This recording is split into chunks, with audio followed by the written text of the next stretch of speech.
Et salut à tous, j'espère que vous allez bien. Du coup, on se retrouve pour le troisième match, mais en fait, pas vraiment, c'est juste pour qu'il y ait un truc derrière. Je vais essayer de vous donner tous mes tips pour gagner en Kyber 3. Donc, on va juste analyser les deux matchs précédents vite fait. Ça, c'est le premier. Et après, je vous expliquerai tout ce que j'utilise, tout ce que je fais et tout ce que je pense pour essayer de gagner avec un compte qui, techniquement, devrait pas trop être en Kyber 3. Donc, le premier, il avait 6 GL quand même. On voit, il a, après Padmé, Revan, Gas, tout ça, tous les classiques. Et, euh, et du coup, on va voir ce qu'il a fait. Et ben, il tombe le Nord et les vaisseaux. Alors, bon, cette semaine, j'ai pas pu attaquer en premier, donc c'est un gros avantage aussi de voir qu'il avait déjà fail. On parlera du temps où on attaque aussi. Donc, bah, pas de fail au Nord, hein. Mon Nord est un peu light, ça protège des vaisseaux qui sont tout pourris, on va le voir juste après. Et le Sud, pourquoi il s'est arrêté? Alors ouais, les vaisseaux que je mets, c'est vraiment du truc complètement à l'arrache. Il n'y a rien qui va, c'est juste pour que ce soit rempli, hein. J'essaierai de je vous expliquerai pourquoi après aussi. Donc, après on a le Sud et on va voir ce qui lui a posé problème.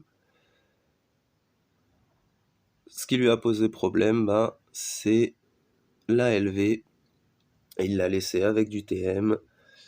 Alors, il n'y a pas Maul dans cette LV parce qu'en ce moment, j'essaye de voir ce que ça peut donner le Datacron Sabine. Il est souvent caché dans le bac. Mais spoiler alerte, pour l'instant, personne n'est arrivé jusqu'à mon sud caché. Enfin, personne n'a tenté mon sud caché, pour être exact. Et voilà ce que j'avais mis, une petite SEDR, une petite Maul Sabine avec son Datacron, et puis la petite JTR qui est toujours un peu sympa. Si j'avais joué la conquête, je serais pas mécontent de faire des tests avec Ben Solo, avec JTR, et puis Rostico, des trucs un peu cool. Bref. Et on peut voir que je me suis bien acharné sur son LV. Si vous avez vu le match, c'est assez cool. Il y a un bon MVP de GG qui arrive à faire un miracle à un moment. Bref, ça passe. Et c'est le principal. Parce que il me restait quelques trucs, donc j'ai pu faire 4 tentatives pour aller le finir. C'est dégueulasse, hein, en bannière, je suis tout à fait d'accord, mais étant donné que il a 995 points, j'étais pas trop inquiet du côté fail. Et bah, le sud, hein, tout est passé. On peut voir, il y avait du Trium, du Malgus, du Jabba. De toute façon, c'est pas nouveau si vous avez vu la vidéo. Et du crapaud merdeux Drogue One. Et le match était plutôt cool, c'était sympa, sa défense c'était cool, et puis le fait de fail, et puis après de rattraper le truc petit à petit, en lâchant pas le morceau, c'était plutôt pas mal. Bon bah du coup lui, je pense qu'il avait un peu trop confiance en son sud. Jawa Ewoks, en plus, bon c'est pas comme si c'était des Ewoks R9. Et du coup bah c'est une première victoire, donc je me retrouve au deuxième match. Ah, j'ai regretté, il y avait 2 Français dans ma poule et j'en ai pas affronté un seul. Là, je me retrouve contre un gars qui a 1 million de PG de moins que moi, mais quand même un GL de plus. Il a exactement les mêmes, sauf qu'il a Kenobi. Et par contre, il a Afra, il a Malgus, il a Hondo, forcément, vu qu'il a Afra, c'est un peu con de dire ça. Il a Mérine, Omicron. Il a pas mal de trucs. Bon, après, il a des trucs discutables, hein. Tous les Omis des Inquisiteurs. Bon, voilà, chacun son truc, hein. Après, quand on aime une faction, pourquoi pas? Je dis pourquoi pas, surtout avec ce que moi je choisis de up personnellement. Je vais pas critiquer des up un peu chelous. Et lui, il avait plié mon sud en 1. Si je me rappelle bien, il a pas un fail. Et ouais, c'est ça, il a pas un fail.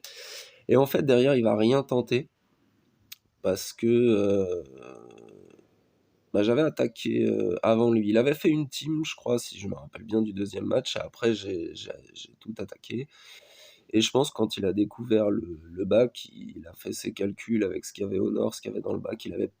Il pensait peut-être pas passer. Après, je l'avais MP, je lui avais dit: «Ouais, tu un compte marrant et bonne chance pour l'attaque». Il m'avait dit: «Ouais, cool». Après il m'avait demandé si j'avais Discord, mais à la fin du truc, il a quitté la salle. Bon bref. Du coup, lui, il attaquera pas plus que ça. Et je crois que je vais faire 2 fails à ce match-là. Je sais plus sur quel team. Ah oui, j'ai voulu tenter Qui-Gon sur Traya et il y a eu l'isolation qui est partie sur Anakin. Bon, bah, fin du débat. Et la CLS où j'ai time out sur CLS et C3 avec Savage, mais il avait un gros d'attaquant, donc c'était vraiment pas dégueu de déjà virer tout le tour. Ça permet de reprendre assez facilement. Donc plutôt cool, même si ça fait quand même 2 fails avant qu'il se mette à attaquer. S'il a pas attaqué à la suite, c'est qu'il pensait vraiment pas passer, je suppose. Sinon, c'est qu'il m'a laissé gagner. Je- Voilà, petite Malgus avec quand même 2 G12 dans la team. Ça fait un petit défaut dedans, donc là, on n'a pas peur du tout d'y aller en gas. Surtout que le perso, je l'ai R9. J'ai le datacron de 15% santé prot avec un peu de défense et de protection.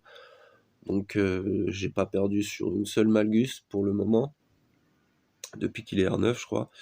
Donc ouais, assez cool. Assez cool, assez cool. Et, euh, et puis du coup, bah, je vais me retrouver en finale. Et on va voir que, en gros, si j'ai choisi de faire ces commentaires-là, c'est parce que la finale, elle est pas ouf, tout simplement parce que le Kiki, là, et bah le Kiki, il joue full offense. Alors, il a 5 GL et il a, je sais pas combien de trucs, des trucs de partout. Il a 1 million de PG de plus que moi, etc. Et puis je me connecte et je vois ça en fait. Je vois 14. Je fais ok, bon bah ça se trouve, c'est une LV qui s'est mal passée, tout ça. On va juste remonter son inventaire. Et après, on parlera de comment gagner. 1, 2, 3, 4, 5 GL. Ah oui, il a Reva aussi. Et il a tellement de trucs. Euh, Malgus, bien sûr. J'ai pas vu Afra. Il a peut-être pas. Je vais peut-être louper. Bon, c'est pas très grave. Bah, il a gros bas aussi. Bon, après, c'est plus utile en TW, on va dire. Ou en 3v3, si les Tusken sont micro, ça peut être pas mal aussi. Bref, il a vraiment pas mal de trucs. Ouais, non, j'ai pas vu Hondo, donc il a pas Afra. Autant pour moi, c'était Reva, pas Afra. C'est fini en A, mais c'est pas le même investissement de guild, quoi. Et, euh, et donc, le Kiki, il garde tout en attaque. Et je me suis dit, bah ok, tu gardes tout en attaque. Moi, je vais y aller avec le moins possible et puis bah, tu devrais rouler sur ma défense, mais tu vas un peu saigner des yeux. Donc, la phase d'attaque n'est pas vraiment ouf, étant donné qu'en face, la team la plus compliquée, c'est SK, quoi. Hein, clairement. Bon. Et du coup, faut que je vous montre quand même d'où viennent les 14 points, parce qu'en fait, je pensais que c'était LV qui restait solo parce qu'il avait foiré un SLK, un truc comme ça, et je vois que Dash est penché. Et pour une fois, j'ai mis Nest dans ma dash, il a failli 2 fois dessus. La première fois, elle était déjà toute seule, hein. Et la deuxième fois, je sais pas comment il s'est débrouillé, mais il l'a pas tombé non plus. Donc c'est assez cool. Le Datacron est pas mal sur la team dash, ils sont assez relous. Avec 15% santé prot, ils sont assez relous à tomber. Et du coup, lui non plus n'attaquera pas mon sud, ce qui est pas mal. Parce que maintenant qu'on a parlé de tout ça, on va parler de comment gagner avec un compte qui devrait pas être en Kyber 3. Alors pour petit rappel, euh, je joue plus la conquête depuis très longtemps. La preuve, hein, j'ai débloqué Malgus hier pendant le live de Pépito. Bref, la partie est finie. Donc j'ai pas de perso conquête et de vaisseau conquête post-Malgus. Et encore, à l'époque, je jouais un tout petit peu la conquête. Des fois, ça m'arrive de faire un tout petit effort d'utiliser un peu d'énergie. Bref. La dernière méta vaisseau que j'ai, c'est l'exécutor, et encore mon pied est que R8 parce que c'était hors de question que je R9 pied pour le vaisseau. Et j'ai que 3 GL. SLKR, LV et SE. J'ai pas les persos comme Afra, etc. Comme je joue pas la conquête et que je suis pas fan du tout des Datacrons, j'en ai pas des masses. Et du coup, comment je me retrouve en Kyber 3? Parce que techniquement, je devrais pas être là. Enfin, si on prend que ça en compte. Maintenant, les trucs principaux c'est pour ça que c'est pas à tous les niveaux que ça marche pas en Kyber 2 et en Kyber 1. Déjà en Kyber 3, faut voir que quand vous attaquez un adversaire qui a, allez, on va dire 1, 2, ça m'est arrivé même presque 3 millions de PG de plus, s'il est là, il y a beaucoup de chances pour que soit il joue pas du tout, soit il a pas joué pendant un moment parce qu'il était pas trop dispo, soit il a des lacunes dans son roster. Alors, la première chose à faire, c'est tout simplement d'aller sur swigo.gg pour voir son historique de GA. Moi, ce que je fais, perso, je prends ma petite feuille ou le petit bloc-notes du téléphone, si vous voulez, on s'en fout, et je regarde son dernier match, bah là c'est sur du 5v5, donc de la dernière saison de 5v5, et je regarde ce qu'il mettait en défense. Je l'écris, je passe au match précédent, je regarde s'il a mis exactement la même chose, encore le match précédent, donc toute la semaine, il a mis la même chose. Et ensuite, je regarde la semaine juste avant, pour voir si c'est pas un gars qui change juste semaine après semaine. Si les 4 semaines restent les mêmes, eh ben c'est une opportunité en or en fait, parce que ce qu'il faut voir, c'est que malheureusement ou heureusement pour la victoire, on va dire, ça dépend de quel côté on se place, il y a beaucoup de joueurs qui ont plus envie de passer autant de temps sur de la préparation de GA. Donc ça vous donne un avantage, parce que si le gars change jamais ses defs, vous pouvez garder pile poil ce qu'il vous faut pour le passer et mettre le plus possible en défense. Donc si vous mettez le plus possible en défense, il aura forcément plus de mal. On a vu, j'ai bloqué 2 adversaires, et celui-là, on verra comment ça se passe. Mais il a déjà 2 fails sur Nest. Bon, vu ses défenses, à moins qu'il joue... Je pensais qu'il jouait en peekaboo, personnellement. Et le seul truc où il faut faire attention sur cette stratégie, c'est le gars qui va juste jeter un petit coup d'œil à votre roster et qui va se dire « Ah ouais, non mais il est vraiment trop light, j'ai pas besoin de ça pour le plier », et il va changer 1 ou 2 teams. Et il va mettre un truc qui peut être tendu à passer selon les datacrons du moment, selon la méta défensive du moment.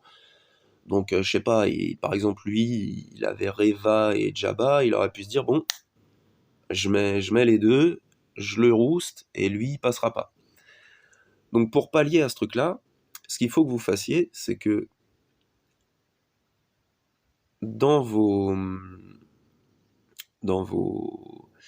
votre plan d'attaque, si vous en avez, vous gardez vos soft counters pour mettons, le Triumph pour Reva, et je sais pas si vous avez déjà up Rex Omicron, ou si vous avez un SK du futur, ou si vous avez un Trench qui arrache, et votre contre à Jabba. Sinon, un SLKR fait toujours l'affaire, hein. Si vous avez un problème, 36-15 SLKR et c'est fini, il n'y a plus de problème. Que vous prévoyez pour des teams qui mettent généralement au nord, comme ça vous pliez le sud, vous voyez ce qu'il y a de caché, et puis après vous pouvez vous arranger avec votre plan. S'il a caché les deux trucs, il faudra trouver autre chose pour les teams sur lesquels vous aviez prévu Traya et Trench, Rex, SLKR, on s'en fout. Du coup, ça vous permet d'avoir une petite marge de manœuvre quand même si le mec joue sur ce point-là. Le deuxième truc, c'est si vous avez des vaisseaux, c'est limite encore plus facile parce que vous pouvez mettre full merde en personnage. Si le gars a pas de quoi passer vos vaisseaux, bah il y a juste à le clear et c'est fini. Donc ça, c'est une stratégie qui est beaucoup adoptée. Vous comprenez bien que c'est pas du tout la mienne, mais ça, je l'ai vu faire très très très très très très souvent, et c'est vrai que c'est une stratégie qui se comprend. Si on veut gagner, tous les moyens sont bons, hein. Tous les moyens que CG met à notre disposition sont bons.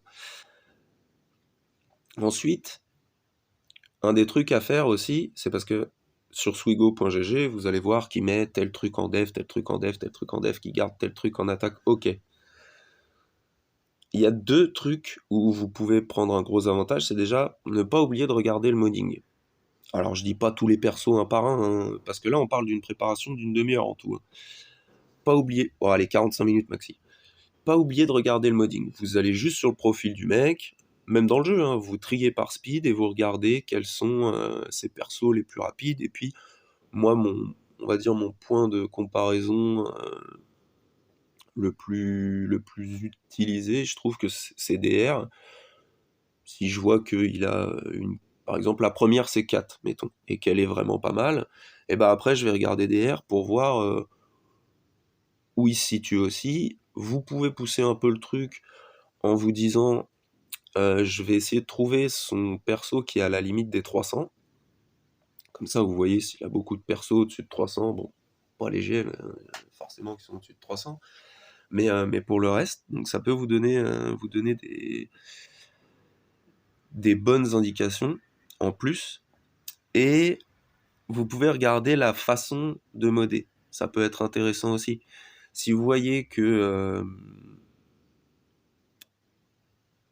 je sais pas moi, que son JML a pas de prot ou un truc comme ça, eh ben, ça peut franchement être un avantage. Parce que même si vous avez, par exemple, je sais pas moi, un GG qui est pas au top, eh ben, vous vous dites que selon la compo, s'il le met en défense, hein, j'en sais rien, j'ai pris ça au pif, bon, surtout parce que c'est celui qui se fait rouler dessus par le plus de trucs possible, mais,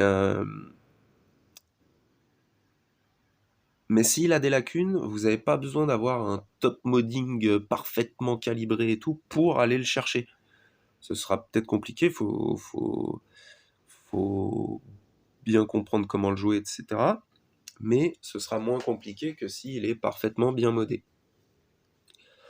Après, là où vous pouvez jouer aussi beaucoup, c'est sur mettre des teams en défense qui ressemblent pas à tout ce que vous voyez tout le temps.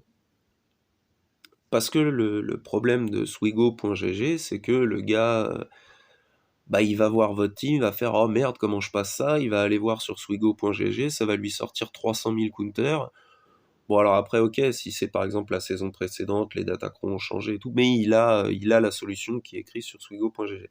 Si vous changez un truc qui peut mettre le bazar, eh ben il y a deux possibilités, c'est soit il connaît trois possibilités, soit il connaît très bien le jeu et il dit non non mais ça va passer quand même machin, soit il a un doute et il overkill, soit il se rend pas compte qu'il y a un petit truc qui a changé parce que cette partie du kit fait que machin, et il se fait punir parce qu'il veut trop soft.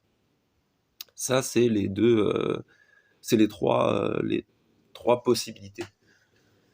Donc une fois que vous avez regardé le swigo.gg, vous avez vos infos sur est-ce qu'il met tout le temps la même chose. Ça, c'est cadeau. Et c'est généralement pour ça que les plus petites PG que vous, ou les PG égales à la vôtre, si vous rencontrez en temps normal beaucoup de mecs qui sont au-dessus de vous, c'est de eux qu'il faut se méfier. Parce que ça veut dire que lui non plus, il devrait pas être là, donc que lui aussi, il sait se taper. Ce qui fait que c'est souvent les plus petits que vous et les mecs égales à vous, si vous êtes à un SR, on va dire, qui devrait pas être le vôtre, c'est eux desquels il faut le plus se méfier.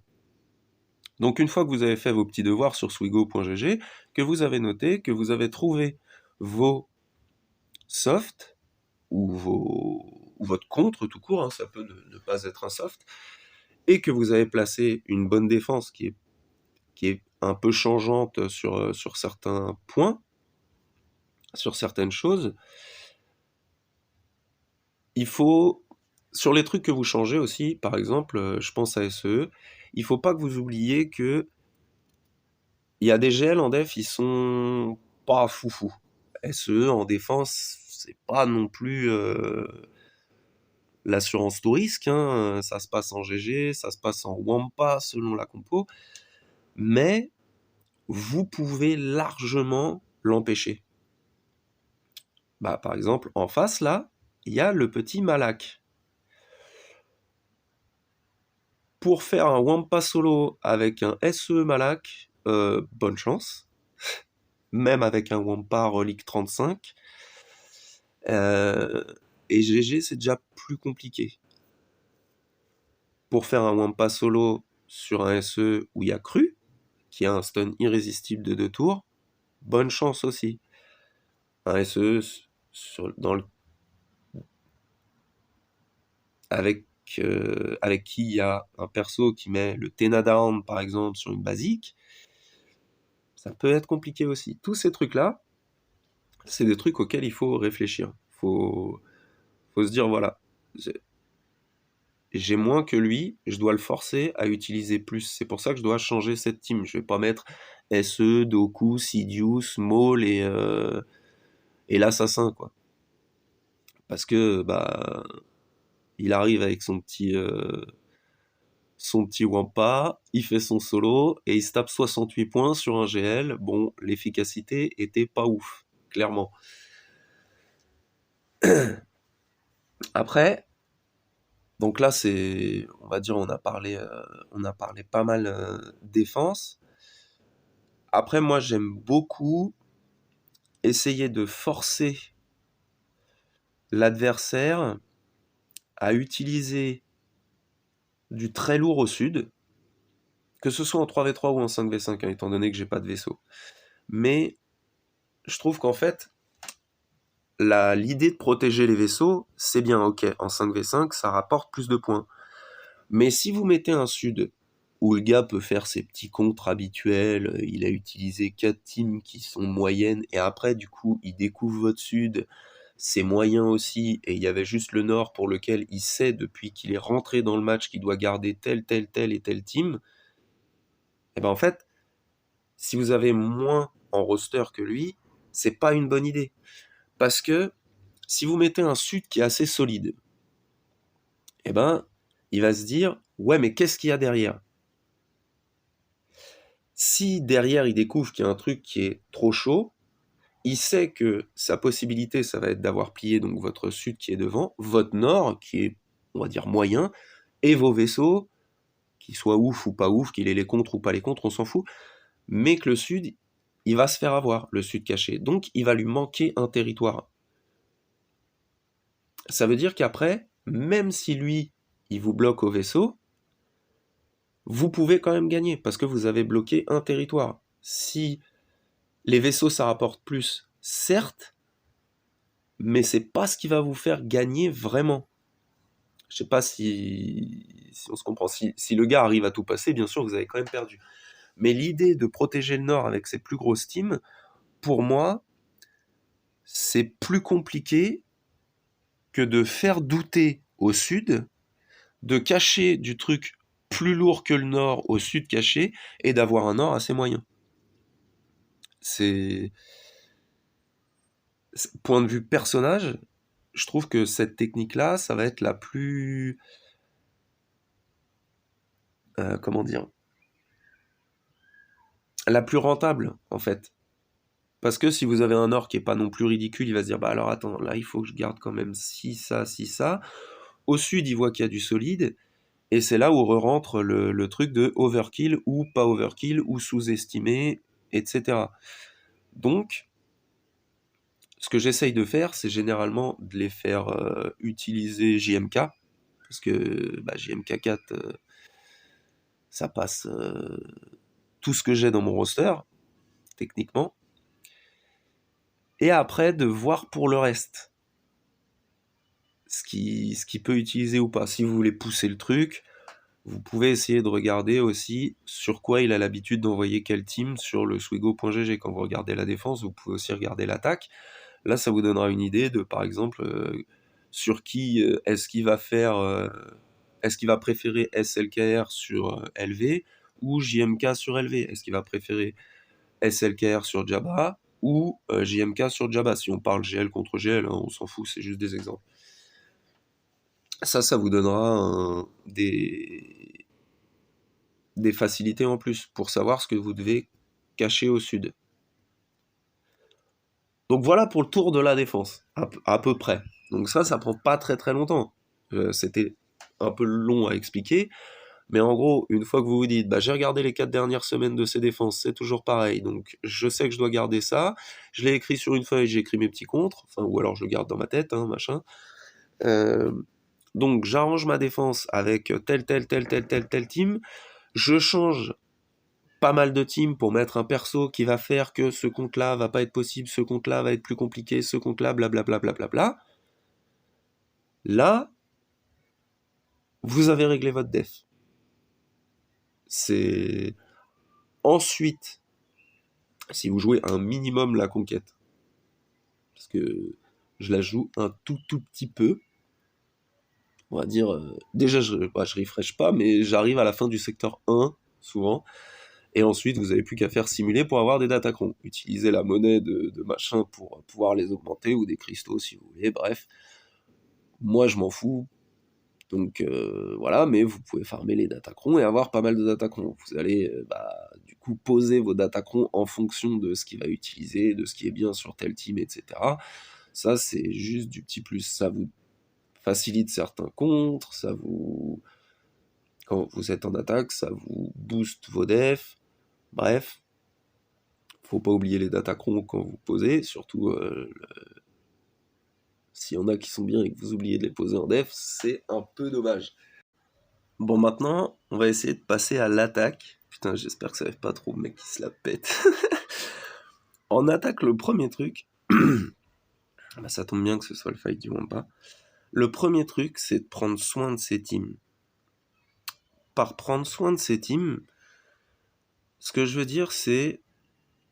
Vous allez avoir un Wampa R5, je crois, pour débloquer JKL, puis JML. Bon, avec son Omicron, forcément. Vous avez mis l'Omicron. Mais vous l'avez laissé R5, vous lui avez mis des mods, bon, ça fait plusieurs fois qu'on vous dit c'est pas le bon modding, tout ça, machin. Et ben en fait, par exemple, sur une Aiden qui est bien modée, avec un Death Trooper qui est bien modé, vous allez hésiter et vous faire dessus quand elle va faire son premier move, parce que si le stun passe, vous savez que vous êtes cuit. Tandis que si vous l'avez R7, voire R8, peut-être même R9 selon comment vous voyez le jeu, et ben vous savez que même avec je sais pas combien de pouvoir, vous avez je sais pas combien de ténacité, ça passera pas, et puis après c'est parti, et puis vous allez gagner, donc vous transpirerez même pas. Tandis qu'en face, il peut avoir fait ce qu'il veut, et ben ça passera. Ça revient surtout pour le modding et les reliques. Parce que, on va dire, vous avez farmé Fennec pour faire le counter élevé. Mais vous vouliez vite avoir GL Leia ou GL je sais pas qui, on s'en fout. Donc vous l'avez laissé R5, R6, et puis vous êtes repassé parce qu'il vous fallait des reliques pour les prérequis, pour le machin, et puis les mods, ça n'a pas exactement, mais bon, vous l'avez... Non, ça sert à rien de faire ça. C'est pas méchant, hein, mais ça sert à rien. Si vous faites une team, faites en sorte que vous puissiez passer. Alors je dis pas de pousser jusqu'au R9, hein, bien sûr, à part ceux qui investissent dans le jeu, s'ils peuvent choisir n'importe quel R9, oui, allez jusqu'au R9, mais R7, R8, c'est à peu près atteignable selon votre niveau dans le jeu. Et puis même si vous avez un plus petit niveau, ça pourra vous être utile quand même en regardant bien qui vous allez up. Parce que, ok, vous allez gagner du temps, ça va vous faire gagner quoi, je sais pas, selon votre rythme de farm, un jour, une semaine, peu importe. Mais combien de cristaux, d'un autre côté, vous allez perdre parce que à ce moment-là, il aurait fallu que ce contre-là passe, et qu'à cause du fait que le contre soit pas passé, vous avez perdu votre GA. Donc si vous êtes en Kyber 3, c'est 750 cristaux, je crois. Le mec qui regarde même pas ce qu'il gagne. Ouais, non, je m'en fous un peu, mais bref. Ça va vous faire des cristaux en moins, si vous êtes dans l'optique d'être un peu opti.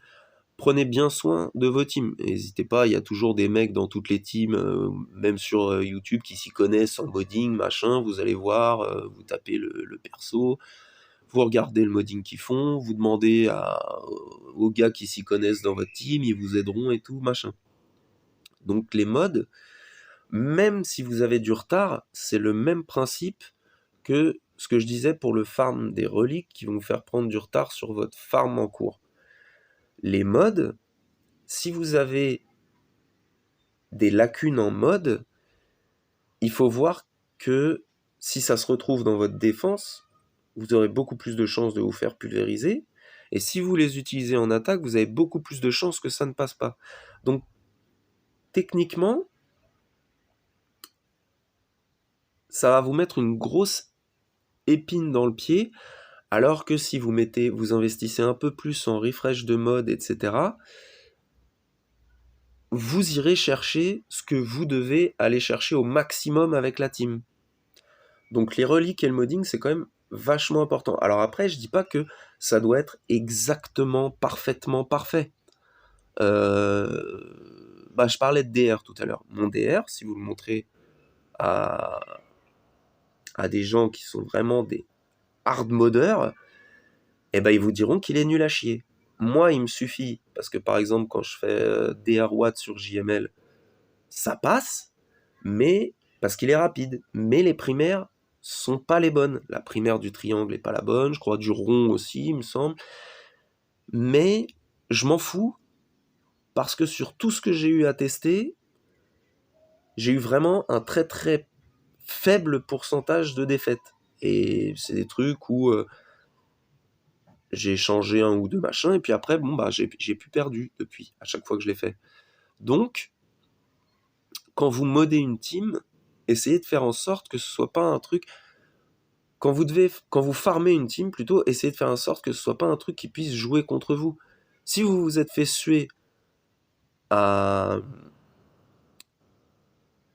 débloquer une équipe, allez jusqu'au bout du truc. Alors jusqu'au bout, encore une fois, hein, je dis pas qu'il faut mettre du full air neuf, tout ça. Surtout que généralement, dans les teams, ils ont pas besoin d'être tous super speed. C'est souvent un ou deux persos qui vont devoir avoir de la vitesse. Je sais pas, dans la Bad Batch, il faut qu'Echo soit super rapide, que Tech prenne le relais en fonction du dispel des buffs, et qu'il stun tout le monde, et que Wrecker joue derrière, il y a un stun de 2 tours, le match est terminé. Là, les BH, une fois que votre boss Griff joue juste derrière, s'ils sont assez rapides, vous avez fait 90% du boulot. Après, bien sûr, il y a l'utilisation de la team. Si vous avez des doutes, contre quoi la lancer ou quoi, encore une fois, moi je l'utilise pas, mais vous avez swigo.gg pour les contres, ce dont je parlais tout à l'heure. Vous avez la possibilité de stream si vous avez Discord dans votre équipe, avec des gars qui auront peut-être une idée différente de team, qui vous diront là tu peux y aller, fais ci, fais ça, machin, et après vous allez capter le truc. Ou alors vous pouvez regarder des vidéos sur YouTube, il y a toutes sortes de trucs maintenant. Il faut faire très attention aux vidéos sur YouTube, parce que il y a énormément de gros joueurs qui font du contenu. Je ne me considère pas du tout dedans, hein.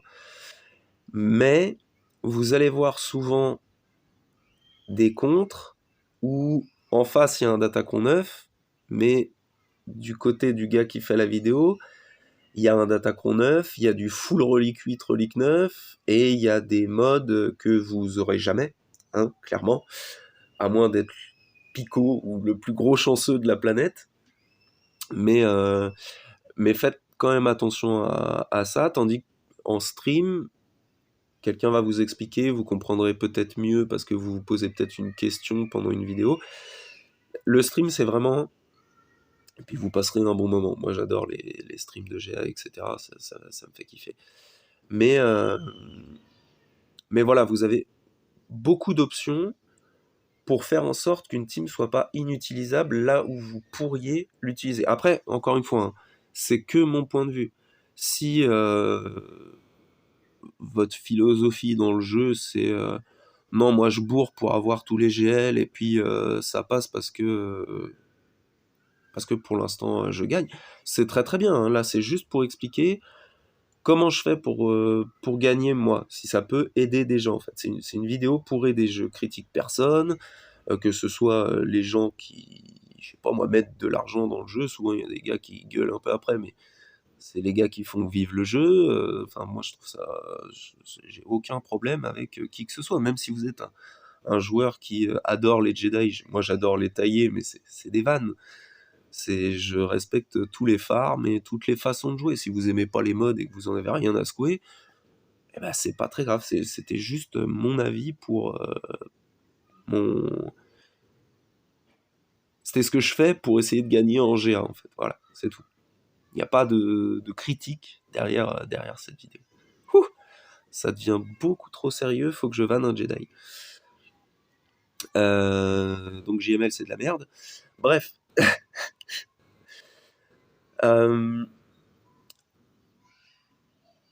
Ensuite, bah pour l'attaque, une fois que vous avez fait votre plan, le seul truc qui peut se passer, j'en ai déjà parlé quelque part, c'est si malheureusement pour vous, il a changé sa défense. Là, c'est en fonction de ce que vous avez gardé quand même, parce qu'on a toujours, à partir d'une certaine PG, même si c'est pas des teams super ouf, vous avez toujours un ou deux trucs que vous pouvez garder sous le coude, etc.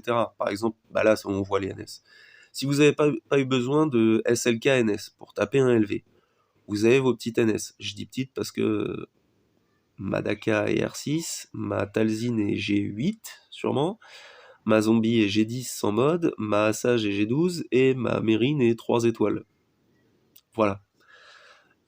Vous avez vos petites NS, et bah ça peut vous permettre de passer un petit GG si vous voulez garder votre Empire, tout ça.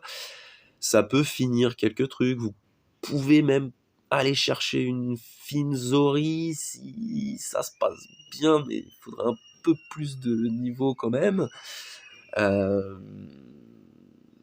Bon, Siaro, c'est la merde, mais bref.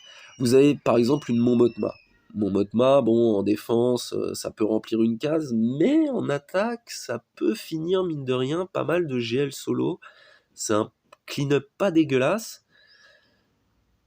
C'est au bout d'une certaine PG. Hein. Au début, je sais très bien, je suis passé par là.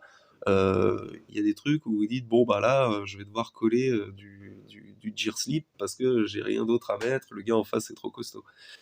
Mais au bout d'un moment, vous allez avoir quelques trucs qui vous restent et c'est les teams que vous avez gardés un peu en plus qui vont faire la différence. Si vous arrivez à vous dépatouiller du truc, c'est bah, votre capacité d'adaptation et ça revient à un peu ce que je disais avant, c'est connaître vos contres, ce qui veut dire connaître vos kits et avoir le bon modding, le bon niveau de relique. C'est pas trop entre guillemets compliqué, mais comprendre le fonctionnement du team. Alors on peut pas tout savoir, hein, bien sûr.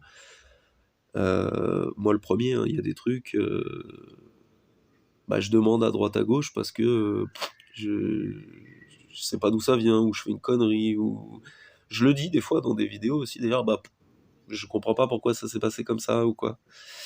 Et on en apprend tous tout le temps. Il y a toujours des gens qui s'y connaissent vachement. Hein.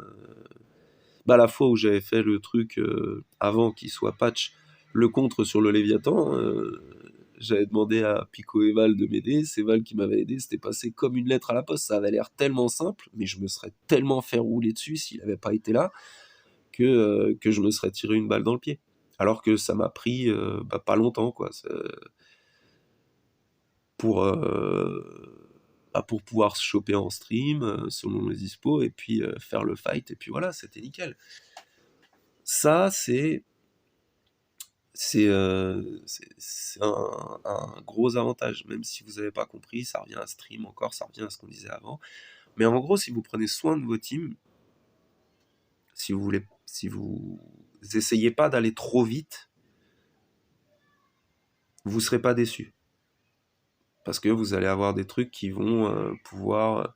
voilà, vous allez prendre soin de votre team, pas de mes 4, vous allez aller dérouiller JMK 4. C'est tout simple. Si vous en prenez pas soin, il va y avoir une erreur sur le turn order, Kat n'aura pas son Catilate dès le début, et vous vous faites massacrer. Donc, prenez vraiment soin de vos teams. C'est vraiment le meilleur, conseil que je puisse donner. Ça a l'air con comme ça, mais quand on a un autre exemple qui peut être parlant, si vous êtes un peu poursuite de méta, tout ça, machin, c'est possible que vous ayez R9 piète au moment de la méta exécutor. Ça vous donnait un avantage, tout ça, c'était cool, machin. Mais votre R9 piète, si vous avez une timité où soit il y a un Dark Trooper qui est relique 1, même si maintenant ils servent un peu moins maintenant que DR est souvent avec Malgus, mais dans des divisions en dessous, moi je viens de le débloquer, donc comme quoi tout le monde ne l'a pas, bref, mais ça tape encore pas mal de trucs les Troopers, et si vous avez un piète qui a la possibilité d'être à... c'est un perso qui est quand même rapide, donc on va dire... allez, un petit 330, 40, c'est pas mal, c'est honnête. 325 peut-être minimum. Et que vous l'avez R9, mais qu'il est à 250, il jouera pas en premier, il lancera pas les troopers, et c'est la fin de la team. Donc en fait, vous vous êtes fait suer à avoir un perso qui est relativement super quand même, parce que même si vous n'avez pas une team troopers, vous pouvez toujours le coller avec LV si vous l'avez, ou avec Vador, enfin il y a beaucoup de trucs, c'est très adaptable. Mais il vous sera moins utile s'il est mal modé. S'il est bien modé, vos troopers iront chercher des trucs assez cool. Donc, prendre soin de ces teams, c'est le plus important. Connaître les kits, c'est important aussi. Si vous n'avez pas le temps, parce que c'est vrai que, surtout pour les joueurs les plus récents, maintenant il y a tellement de buffs, de debuffs, de mécaniques et tout, que ça peut être compliqué. Demandez ou cherchez sur YouTube si vous voulez pas demander. Ça peut arriver aussi, d'être timide, tout ça. Mais cherchez au moins un indice sur YouTube, essayez de voir, je sais pas, tapez le contre auquel vous pensez. Revan versus SLKR par exemple, voilà. JKR, JKL, soit Armurière Oda, soit Oda, Holben et Basti, versus SLKR. Et vous tombez sur un gars qui va vous expliquer en long, en large et en travers comment faire ce contre. Donc,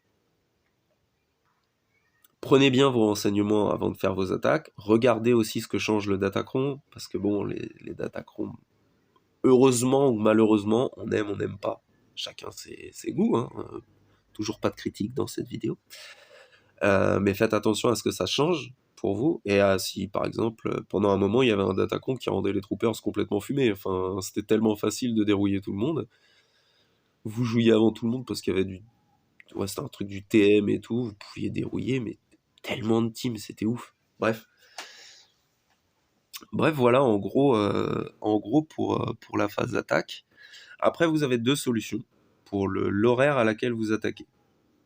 Soit vous faites le gars sûr de vous, vous attaquez direct dès le début, ça se passe bien, et en plus vous foutez le doute dans la tête du mec, parce que s'il voit qu'il avait mis 4, 5, 6 GL en def et qu'ils sont tous passés, il va se dire « Oh bah, voilà, là il y a LV et SE, son SLKR il l'a en attaque. Bah non, mon SLKR il est dans le sud caché. » Et du coup, ça peut lui le faire choisir l'overkill sur certaines teams du sud, ce qui fait qu'il arrivera en slip sur le sud caché et que il ne passera pas ce territoire. Il va bloquer sur ce territoire parce que vous aurez pris l'avantage, vous aurez réussi vos contres, vos fights. Si vous savez que vous avez beaucoup d'équipes qui font pas mal de points en plus, et ben le mec aura la pression du point de vue des points, donc il va peut-être enlever un personnage au mauvais moment et se prendre un fail, et en plus du coup après il veut rattraper et c'est foutu pour lui. Soit vous prenez la solution, bon, j'attends de voir ce qu'il fait, comme ça en fait je passe de l'autre côté du miroir. Soit je choisis d'overkill sur ces trucs, soit je vois qu'il a fait un fail, je peux me permettre de tenter, parce que si j'ai un fail, ça se jouera au point, etc. Il y a les deux façons de voir pour moi sont bien. C'est les deux trucs se défendent en fait. Si vous attaquez, vous mettez une grosse pression si tout se passe bien, vous vous mettez dans une grosse merde si ça se passe mal, parce que ça aussi, il y a toujours un truc qui peut merder. Vous avez pas vu que tel perso en face était vraiment super fast alors que vous d'habitude c'en est un autre. Il y a un datacron, vous avez pas fait gaffe ou pas, ou juste survolé un des niveaux où les stats sur le côté et en fait son LV il avait 400 000% de défense, voilà, ou des trucs comme ça. Vous vous mettrez dans la merde. Parce que le gars, du coup, il se retrouve à se dire, bon, il a un fail, je vais prendre mon temps, je vais faire mes trucs, je vais un peu overkill, tout ça, mais je vais garder un petit peu quand même. Et ben, il a un gros avantage. Donc, le attaquer en premier, c'est vraiment le qui tout double, quoi. C'est, euh, c'est pile ou face. Après, moi, perso, j'adore. Je kiffe attaquer en premier et tout, je trouve ça vraiment super cool. Bref. Et, et puis attaquer après, il vous suffit de. En plus, pour savoir quand attaquer, il vous suffit de mettre le Prime Bot. Donc, c'est un truc. En gros, vous rentrez le code allié de votre adversaire et il vous envoie un MP dès que le mec fait des points. Là, par exemple, lui, je crois que je l'avais mis et ça m'avait envoyé, oui, player Kiki, 14 points, machin. Voilà. Donc, voilà à peu près toutes les strats que j'utilise. Alors, j'ai pas trop parlé vaisseau, hein, parce que moi, c'est simple, je mets quasiment rien en def et j'essaye de passer le max en attaque si j'ai besoin. Si j'ai pas besoin, des fois, je les joue même pas. Mais, voilà, pour ce qui est un peu du plan. Il y a beaucoup de choses. J'avais fait un peu une vidéo similaire. C'est un peu de la répétition du coup, mais on sait jamais. Il y a peut-être eu de nouveaux abonnés, tout ça, machin, j'en sais rien. Et puis, comme c'est pour aider, si vous tombez dessus, c'est cool. Il y a peut-être facile 80% de vos chances de victoire qui se jouent au moment de la def. Et puis, si vous voyez que c'est un mec qui s'adapte et tout, là, c'est ce que vous pensez qu'il va garder, tout ça. Ouais, lui, il s'est fait vraiment. Il avait 5 GL en def, hein. Il s'est fait massacrer. Et, du coup, voilà. Et puis, on attaque le vrai sujet principal, c'est de connaître ses contres, avoir pris soin de sa team. En parlant de prendre soin de sa team, un petit cadeau comme ça au passage. Alors, si vous cherchez à vous optimiser, ne faites pas ce genre de choses. Mais il m'a tellement fait kiffer que le petit GG prend son R9. Voilà, c'est cadeau, c'est comme ça. J'ai glissé le Malgus et glissé le R9 du GG pour la prochaine semaine. Ça devrait être cool. Pour GG en tout cas. Et ouais, du coup, prenez soin de vos teams, faites attention à vos moddings, à vos niveaux de reliques sur vos contres. Et du coup, c'est à peu près tout ce à quoi je pense. Donc, voilà. J'espère que ça vous aura plu. Et en attendant, voilà, pour l'AGA, le joueur full attaque n'a pas trop aimé ma défense. Et comme vous avez pu le voir, c'est ce dont je parlais. Il y a Cru, Bastille avec SEE, et du DR Malak avec SLKR, donc ça peut embêter un peu, on va dire. Bref, j'espère que ça vous sera utile. On n'a pas trop évoqué les datacrons, mais après c'est selon si vous en farmez ou vous en farmez pas trop. Essayez d'en farmer un tout petit peu quand même, vous allez à la fin du secteur 1, et après il n'y a plus qu'à simuler, même si vous aimez pas la conquête.